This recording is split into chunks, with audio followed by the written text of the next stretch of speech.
Seven Hills Food Company of Lynchburg is only a few years old, but they're already succeeding in rebuilding a local meat processing business that had almost disappeared.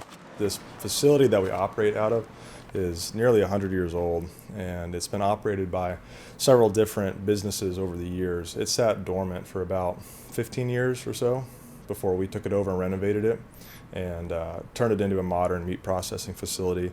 Dalton Moser is vice president of Seven Hills Food Company. He says the few small local meat processors in Virginia cannot fulfill all the orders they have for their services, especially after the pandemic boosted consumer demand for local beef. And since the great majority of Virginia cattle are sent out of state to be finished and processed, farmers are missing a marketing opportunity. His company offers beef processing for local farmers and also supplies its own brand of Virginia beef for retailers. The demand is there. The product is fantastic. That's something we've come to realize over the last couple of years, that the beef produced in this region is some of the best beef in the country. When you think about ribeyes, you think about Texas, right? That's what people think about, but it's like the best kept secret. The cattle coming from this part of the country are some of the best out there. It's great to have a local producer that's 40 minutes down the road as opposed to 4 hours, and we can take smaller groups. Typically when we sell cattle to them, it's in 2 to 5 head increments, and so that's just worked great for us to be able to have that local outlet that has been phenomenal to work with. Dalton Bennett is one of the owner-operators of historic Knollcrest Farm in nearby Charlotte County, Virginia. In addition to giving his farm an outlet to sell cattle they don't need for their breeding operation, Seven Hills is saving them money.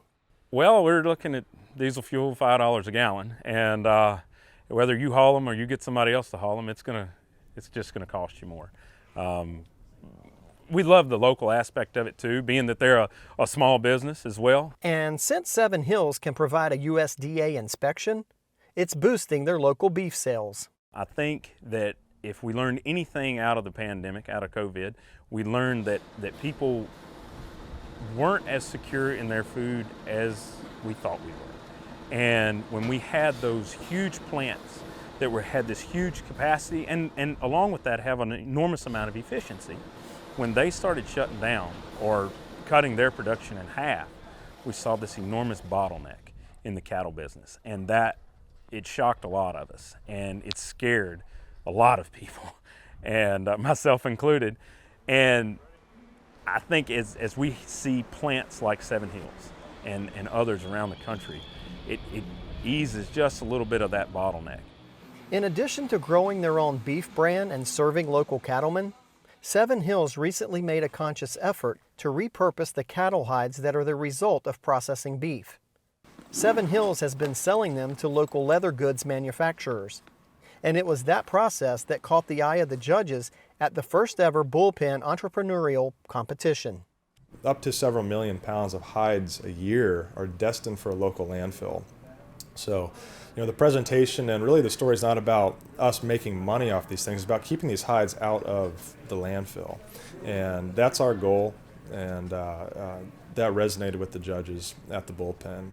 Technically named the Virginia Foundation for Agriculture, Innovation, and Rural Sustainability Agricultural and Forestry Innovation Challenge, the bullpen competition allowed 5 finalists to present their models for startup businesses to a panel of judges at the recent Virginia Farm Bureau Federation annual convention. As the top prize winner, Seven Hills Foods took home $10,000 that is giving them more visibility and helping them recycle more hides. The benefit of the initial funds that we received goes directly towards our hide processing equipment. Like I mentioned, we're installing that as we speak, and we have orders to fill starting in January.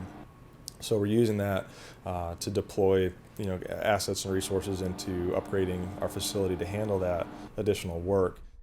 2022 was the first year for the bullpen competition. The Virginia Farm Bureau and other sponsors plan to continue encouraging rural entrepreneurs with cash prizes in the future. Meanwhile, farmers in several parts of Virginia have been pressing local governments and the state for help to plan and build other meat processing facilities. The goal is to help even more cattle producers process their beef locally. In Lynchburg, Virginia, I'm Ricky Gibson reporting.